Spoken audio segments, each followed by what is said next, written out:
Jean-Louis Borloo, c'est la séquence du point maintenant avec l'interview de Charlotte Chaffanjon. C'est à vous. Bonsoir Jean-Louis Borloo. Alors on sait que personnellement vous voterez la loi pour le mariage pour tous, instaurant le mariage pour tous. Est-ce que vous irez manifester le 27 janvier avec les partisans du projet du gouvernement? Non, je ne manifesterai pas. C'est pas mon rôle. Je ne suis pas un militant. Et pour tout vous dire, vous savez, à l'UDI, nous avons décidé depuis le premier jour, le jour de la constitution du groupe d'ailleurs, vous savez que la question serait posée. Et on avait dit sur un sujet comme celui-là, liberté de conscience, liberté d'expression et liberté de vote. Au fur et à mesure d'ailleurs de l'avancée des débats, j'ai observé que la notion d'inquiétude pour les repères dans la société, d'une société qui bouge extrêmement vite dans plein de domaines, j'ai vu cette inquiétude se monter et se renforcer.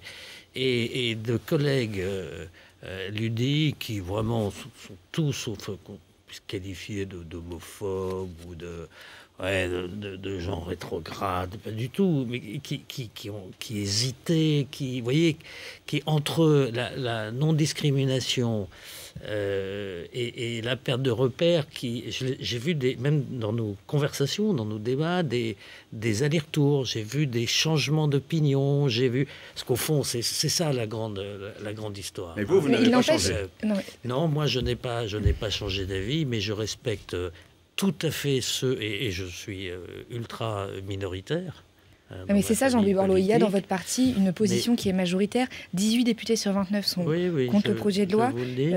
Il me semble que c'est 15 sénateurs sur 32 qui sont contre également et qui demandent une suspension du projet et un débat. Est-ce que vous les soutenez dans cette démarche de demander un débat? Madame, sur des sujets comme ceux-là qui touchent à l'intime et non pas à la politique économique et sociale, à l'organisation du territoire, aux institutions, à la politique de défense, sur des sujets comme ceux-là, moi j'ai un peu de mal à comprendre la consigne de vote totale.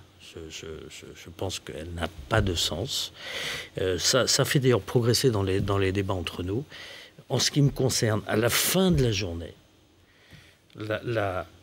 j'ai eu le sentiment qu'il y a eu tellement de blessures, que même si je comprends le problème des repères dans la société, mais vraiment je les comprends parfaitement bien, malgré tout, je me dis, moi, il y a eu trop de blessures, de discrimination, pour que puisque le texte vient, je dise non. Vous voyez, mais après ça touche à quelque chose qui vous est très personnel. Je ne reprocherai jamais à quelqu'un de penser. Je combattrai l'homophobie. Tout ça, tout. Bon. Mais sur ces sujets-là, moi je reconnais le droit à la conscience. Mais je vous repose ma question puisque en l'occurrence les élus de votre parti ont une demande qui est très claire, c'est la suspension du projet en cours et un débat. Est-ce que sur ce point-là, vous les soutenez? Non, alors ce qu'ils souhaitent, c'est qu'ils souhaitaient que le Conseil national de l'éthique soit saisi, et de ce point de vue-là, ils avaient raison. Ils souhaitaient que le débat soit plus large, mais c'est normal et c'est classique dans ces positions-là. Sur ce sujet, je vous ai dit liberté d'expression, liberté de vote et liberté de conscience. Voilà, donc je laisse chacun. Moi, je prends ma responsabilité personnelle. Je n'engage pas le groupe. La question du référendum. Je crois qu'elle est réglée, elle est tranchée. C'est une bataille arrière-garde? Non, mais je crois que voilà, le Parlement est saisi et probablement qu'on ira au bout. Mais vous regrettez qu'il n'y ait pas de référendum?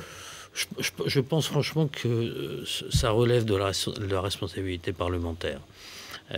J'entends bien ceux qui disent, puisque c'est un sujet de conscience, y compris chez nous d'ailleurs, le député en conscience, et pourquoi on ne demanderait pas en conscience directement aux Français? J'entends bien cet argument. Néanmoins, je pense que les parlementaires n'ont pas à se défausser sur un point comme celui-là. Je ne sais pas d'ailleurs ce qui se passera à gauche, je l'ignore complètement en termes de vote, mais en ce qui me concerne, moi je n'ai pas changé de position. Vous parlez de conscience, le président de la République, François Hollande, avait écrit une mini-polémique avant les vacances de Noël en mettant en avant la liberté de conscience des mères qui pourraient éventuellement ne pas célébrer les mariages. Bon, il était revenu sur ses propos.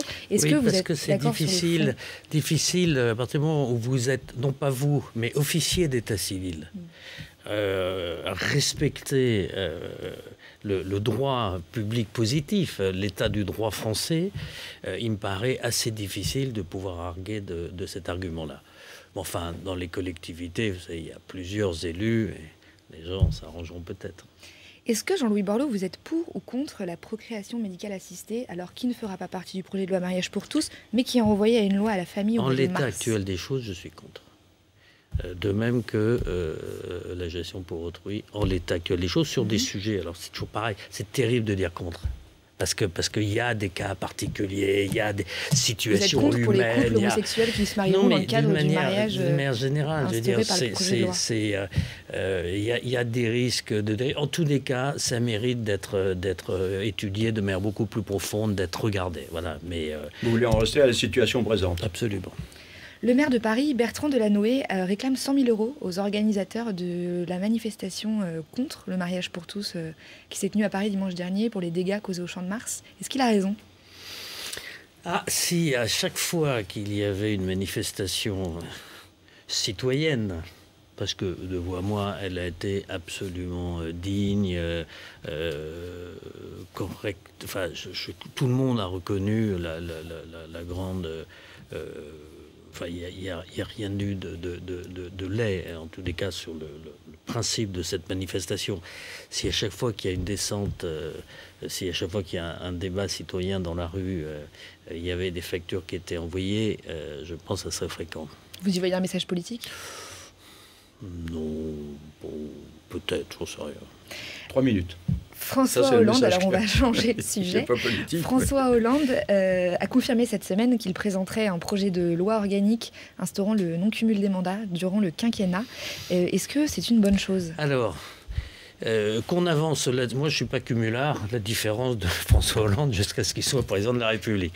Je dis en taquinant, parce qu'il y a ceux qui font des déclarations, puis il y a ceux qui se mettent en conformité. Ce que je dis, et d'ailleurs lui-même l'a dit, c'était un peu plus compliqué, c'est une modernisation complète de notre système politique, proportionnel, changement dans les systèmes de parrainage, cumul des mandats, c'est-à-dire lui-même disant on ne peut pas le faire, cumul des mandats, pardon, statut de l'élu, en disant lui-même mais on ne peut pas le faire s'il n'y a pas un statut de l'élu. La question du cumul, est-ce que cumul c'est agglomération-ville, les puissants syndicats, tous les grands syndicats intercommunaux et les exécutifs. Enfin, je pense que si on met les choses sur la table, il faut le mettre complètement, et je note, j'observe qu'il a évoqué, il a même dit qu'il proposerait une réforme au Congrès. Ce qui veut dire qu'il faudra qu'il y ait une majorité large et donc que tout doit être discuté. J'observe que dans la commission Jospin, d'ailleurs, le rédacteur disait sur ce sujet-là, attention, on ne raye pas d'un trait de plume. Une organisation française qui avait sa logique, la centralisation faisait que si des territoires avec des élus puissants n'étaient pas représentés à l'Assemblée, ça posait une difficulté. Donc, qu'on aille vers une évolution, qu'on le fasse de manière mesurée. Moi, je dis simplement une chose. Oui, il faut aller vers ça. Mais avec prudence, et pas pour essayer de noyer le poisson. Avec prudence, parce que attention aux élus qui soient un peu hors sol. C'est-à-dire que je suis quand même assez convaincu que vous avez de grands parlementaires en France qui sont parlementaires parce qu'ils ont un poids dans le territoire qu'ils dirigent. Alors ça pose le problème du temps disponible, c'est tout à fait clair. Il faut régler tout ce problème d'indemnité, tout ça c'est clair. Mais il faut un texte global. Et j'aimerais bien, on ne parle plus de la proportionnelle, on n'en parle plus. L'autre jour, quand ça a été évoqué, le président qui avait annoncé qu'il soumettrait la proportionnelle avec une dose de proportionnelle n'en parle plus. Je voudrais savoir où est passée la proportionnelle. Il nous reste 1 minute, alors je vais vous demander si François Hollande souhaite, toujours dans le cadre de cette réforme institutionnelle, réformer le statut pénal du chef de l'État. En clair, il pourra être jugé pour des actes commis avant son élection et qui sont pas liés évidemment à la présidence qu'il est en train d'exercer, pour ou contre ? Grande prudence. On a trouvé un équilibre un peu bizarroïde, hein, il y a très peu de temps. Je suis très très prudent. Je ne voudrais pas que le chef de l'État en France en exercice puisse avoir ses fonctions amoindries. On a prévu, la commission a prévu des filtres, mais ils ne me paraissent pas très parfaits. La question n'est pas qu'il y ait du tout de l'impunité, mais attention à ne pas affaiblir son statut. Merci Charlotte Chaffanjon.